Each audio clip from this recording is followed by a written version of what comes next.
বলিউডের রূপালী দুনিয়ায় ঝলকানোর আড়ালে কতটা অন্ধকার জমে আছে তা ফের একবার সাহসের সঙ্গে সামনে আনলেন অভিনেত্রী কালকি কোয়েসলিন। সম্প্রতি জুম টিভিকে দেওয়া এক সাক্ষাৎকারে এই অভিনেত্রী কাস্টিং কাউচ সংক্রান্ত এক চাঞ্চল্যকর অভিজ্ঞতা শেয়ার করেছেন। জানালেন, কেবল বলিউডেই নয়, কান চলচ্চিত্র উৎসবের মতো আন্তর্জাতিক আসরেও পেয়েছিলেন আপত্তিকর প্রস্তাব। কালকি জানান, তখন তিনি লন্ডনে পড়াশোনা করছেন।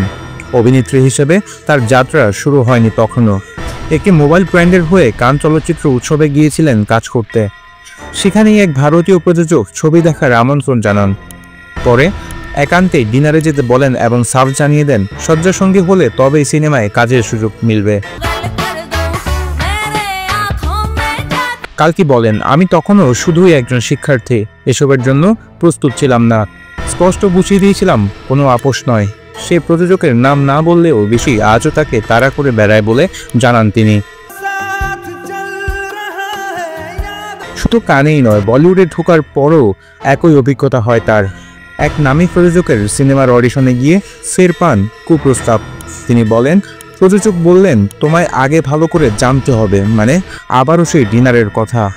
আমি স্পষ্ট বলে দিয়েছিলাম, আপনার সময় নষ্ট করব না, আমিও সময় নষ্ট করব না।